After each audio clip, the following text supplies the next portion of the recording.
Hola, que el Señor les bendiga. Qué bueno poder llegar hasta ustedes otra vez a través de este medio. Quiero agradecer la participación de Isaac y los recursos que Dios nos permite tener para este fin.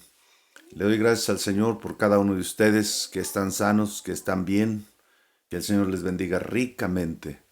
Hermanos, hoy quiero hablar sobre el tema el Señor lo necesita. El Señor lo necesita. Y alguna vez, tal vez usted ha pensado que Dios no lo necesita, pero en esta tierra los que vivimos somos necesarios para el Señor. Hay un salmo que nos dice, preciades a los ojos de Jehová la muerte de sus santos. Es costosa, en otras palabras, en otro giro, en otro modo de entenderlo. Es costosa porque es una voz menos que proclama su nombre. Es costoso porque es un testigo menos que camina sobre esta tierra. Hoy pensando sobre esto, estaba considerando lo relacionado a la entrada que hace Jesús en Jerusalén, montado en un pollino. San Marcos capítulo 11, versículos del 1 al 3, tiene este punto. Y lo vamos a leer enseguida, pero vamos a orar.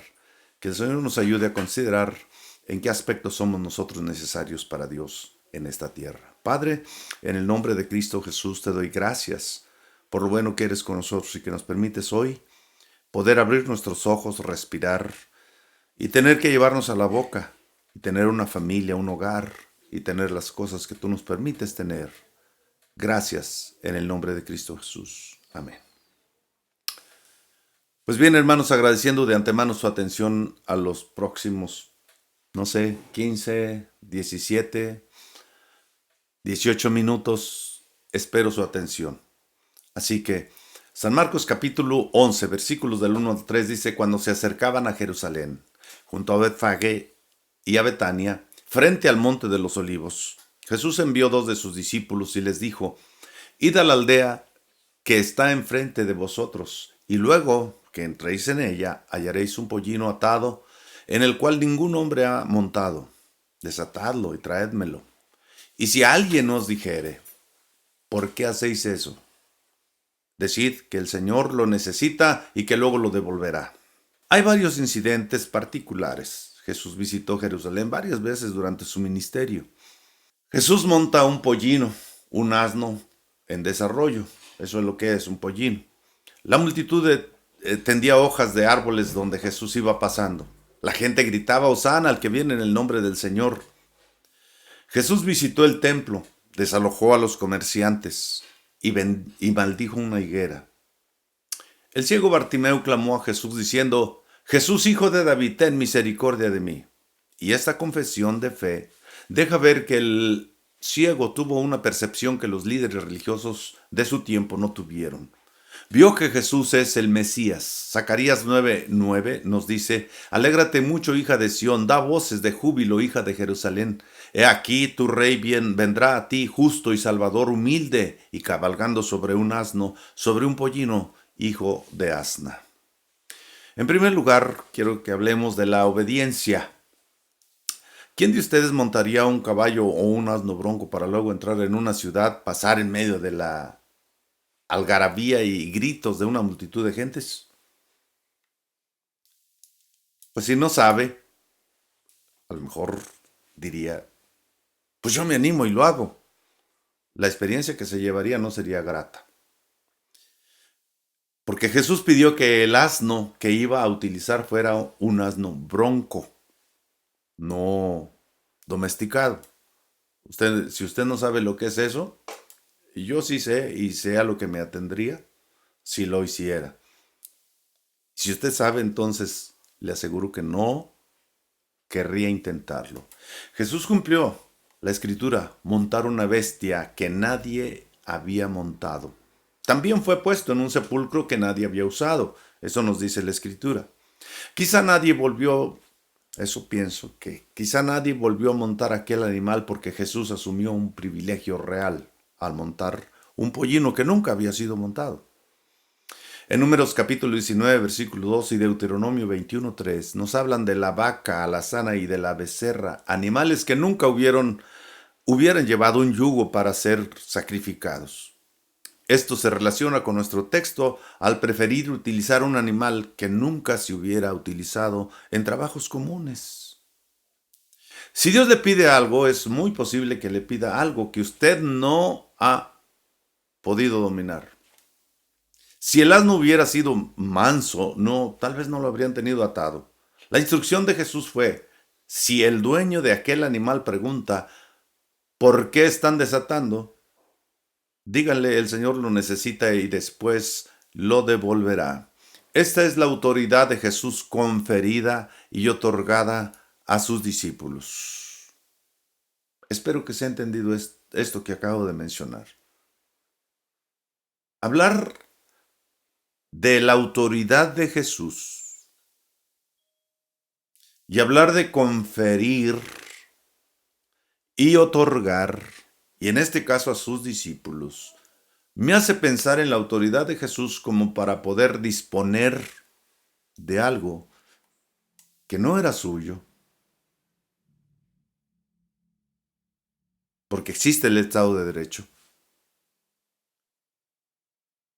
Pero esa misma autoridad la transfirió a sus discípulos, la confirió a sus discípulos, y ellos hicieron uso de ella, respondiendo: el Señor lo necesita y cuando lo desocupe, te lo devolverá. Los judíos buscan señales, los griegos buscan sabiduría, ¿y los cristianos qué buscamos? Esta es una pregunta que hago directa a usted que me está viendo en este momento. Si los judíos buscan señales y los griegos buscan sabiduría, ¿nosotros qué es lo que estamos buscando? Déjeme decirle que una de las primeras cosas que se requiere de nosotros es someter nuestra voluntad a la voluntad de Dios. Cuando Él demande hacer algo o pida algo personal, entonces todo lo que Él nos ordene debemos estar dispuestos a hacerlo.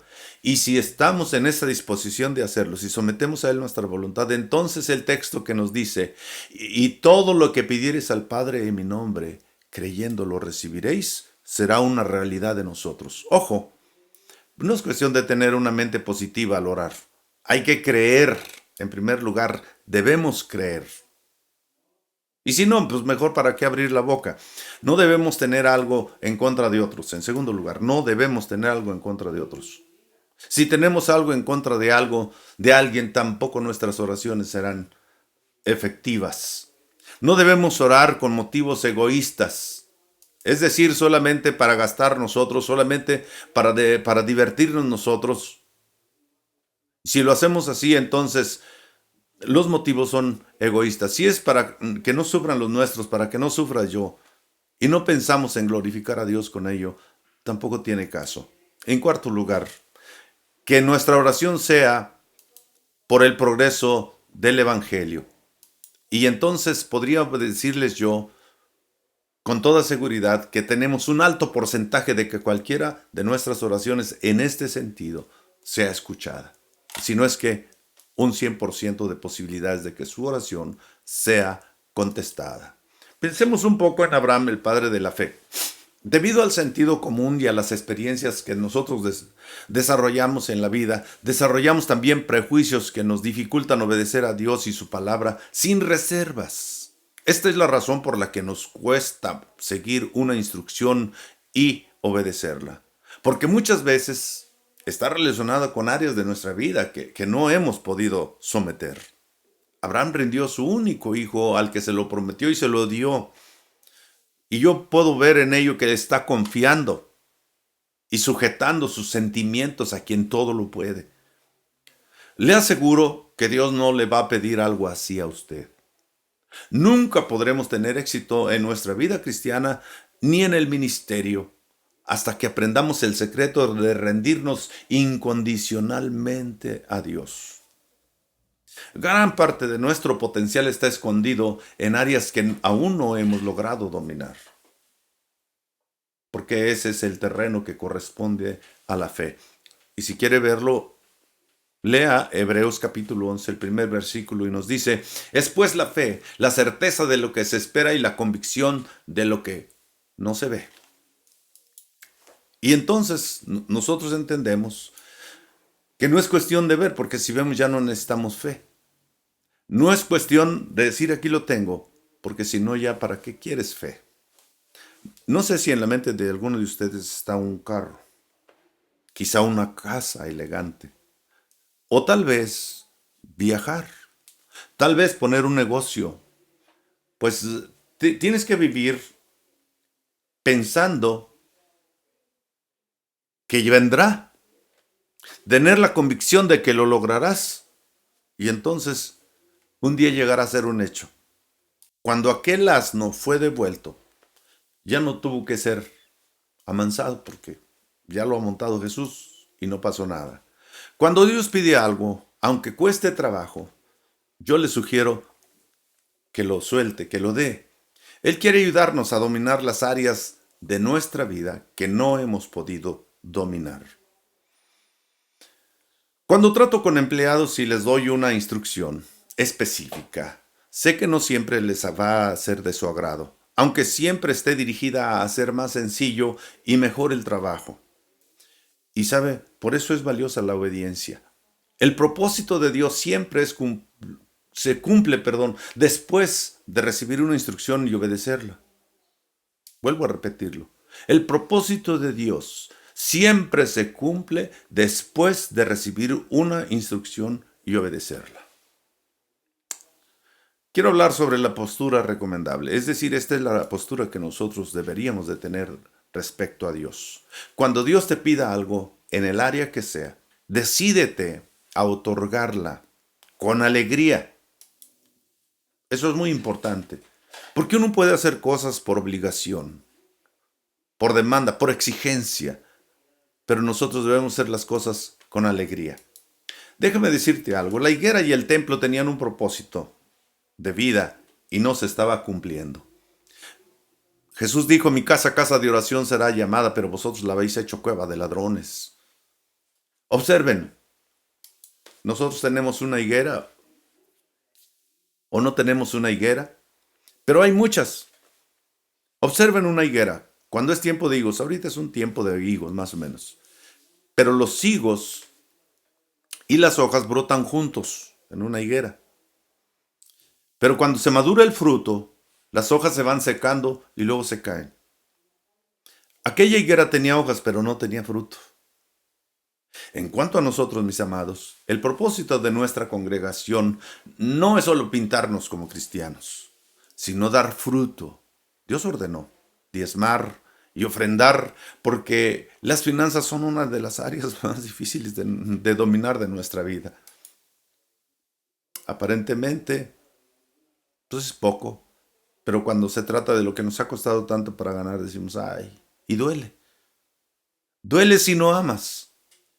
Pero si amas, no solamente diezmarás. Dios honra a los que le honran y le hallan, los que temprano le buscan. No te vas a quedar pobre por diezmar.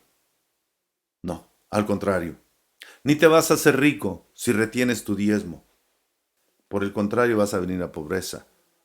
Dios nos da ese principio de administración y es muy importante. Practícalo.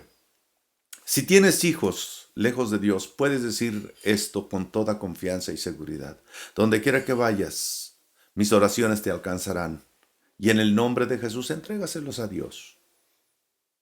Y aunque estén lejos, déjame decirte algo. Cuando los veas, verás una actitud distinta. Si Jesús se enseñorea de ellos, van a tener una actitud diferente. Muy bien, ya concluyendo. En la Escritura encontramos la historia del hijo pródigo. Y esta historia nos deja ver en él la intención de vivir sin la autoridad de los padres, hastiado del hogar, de la dieta normal, de trabajar sin un salario asignado, deseando otro nivel de vida. Harto de lo mismo, decidió evitar las responsabilidades que implican vivir en familia. Se arriesgó a manejar los recursos personales a su antojo. Buscó conocer y experimentar relaciones distintas y ajenas. Vivió lejos de casa, aventurándose y conociendo mundo. Vivió el momento sin restricciones ni consejos. Los proyectos de familia le fueron ajenos e incomprensibles. Y decidió y se liberó para sí mismo de lo rudimentario de aquella vida. Y mientras hubo dinero, tuvo amigos. Cuando despertó a su realidad, estaba solo, sin dinero, sin amigos, sin hogar, sin familia, en andrajos, descalzo, sin distinción de hijo, sin autoridad, sin comida, sin nada. La lección que esto nos deja es, en 4 partes te la voy a decir. La primera es, volviendo en sí, es decir, se dio cuenta de su situación. Tú puedes levantar tu vista y ver el lugar donde estás. Si es tu casa, sabes el lugar en que te encuentras. Si no es tu casa, también sabes el lugar donde estás. Si eres padre y es tu hogar, sabes que allí tú eres el jefe. Y si no, pues debería serlo. Este hombre reconoció quién era. Reconoció su situación. Segundo, entonces él dijo, me levantaré e iré a mi padre. Esto nos habla de que él elaboró un plan de acción. Pero eso no es todo. El tercero, le diré, he pecado contra el cielo y contra ti. Entonces nos habla de que él preparó un argumento para presentarse delante de su padre. Y el punto número 4 es que se levantó o levantándose vino a su padre. Unió la acción al pensamiento, mi amigo. Unió la acción al pensamiento. Aquí aprovecho, al fin que es lo último. ¿Cuántas veces en tu vida te has dado cuenta y has reconocido tu situación, pero no pasas de ahí? O tal vez llegas a un segundo punto. Entonces elaboras un plan. Quizá pasaste a un tercero. Haces un argumento para presentarte delante de Dios. Pero no te levantas de la condición en que estás para venir a Dios. ¿Cuántas veces? Y todo sigue siendo igual. Hoy, en el nombre de Cristo te invito. Dios, ayúdame. Si tú me necesitas en este mundo para ser un testigo, si tú me necesitas para que mi boca hable, entonces yo quiero estar dispuesto. ¿Quieres hacerlo así? Padre, en el nombre de Cristo Jesús, toma mi vida y ayúdame para servirte. Hoy, Señor, yo creo que el Señor necesita a cada persona creyente más que nunca. El mundo está volcado en muchas cosas turbias y lejos de ti. Y hace falta una voz más que proclame las virtudes de tu reino. En el nombre de Cristo Jesús. Padre, muchas gracias por esta oportunidad. Amén. Dios te bendiga.